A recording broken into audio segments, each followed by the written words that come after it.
Hey guys, my name is Sean and I create memories with a click. Welcome back to the channel. If you have been following the video, you can see a series of content where I was using the R3. This is not old content back from April when I had the first R3. This is new content with the new R3. That's right, I purchased the R3 for the second time, all right? Reason for this purchase is I sold one of my R6s and I was trying to figure out what camera I was gonna get to replace it. The R5C looked attractive, but I'm not primarily a videographer, so that wasn't my lane. So this camera still stuck with me, even though nothing that I said about it in my previous video explaining why I returned it, all of that is still true. I was not wowed by the R3 based on what I do, mainly portraiture work. The R5 and the R6 are still great cameras. So this one wasn't like going from an RP or R to a R3, right? It was an incremental difference as far as what I could get from the R5 and the R6. I think Alex Barrera on his channel said it best, where the autofocus was like 5 to 10% better. The speed of it was like 5 to 10% better. Those of us who have a R5 and a R6 and still have experience with the R3, we know that those are excellent cameras, and it's not like head and tail above those two cameras unless you're using it for what it's meant to do, which I did yesterday. I shot a college football game, and what was clutch for me was the eye detection autofocus.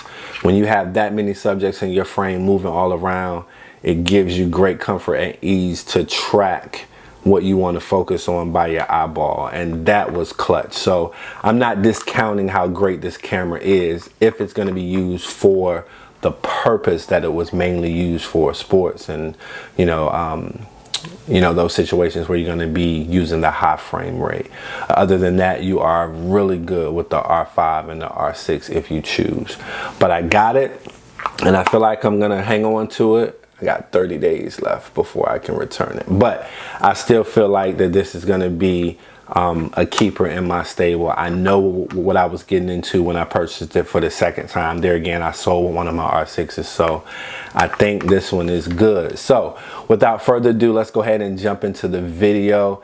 As always, thank you for rocking with me on this channel. If you haven't done so already, please comment, like, and subscribe.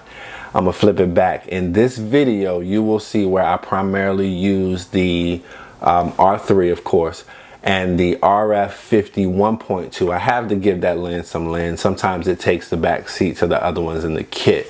But the second half of this shoot, I was using the RF85 1.2. I've grown fond of that lens again after renting the Sigma 105 f1.4. My 85 gives me the closest thing to that Sigma lens, so I won't have to go out and buy that Sigma lens or EF mount lens. So that's probably another video as well. I'll catch you guys on the next one.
Hi, my name is Thessa and I just did a photo shoot with Sean and we just did the memories with a click.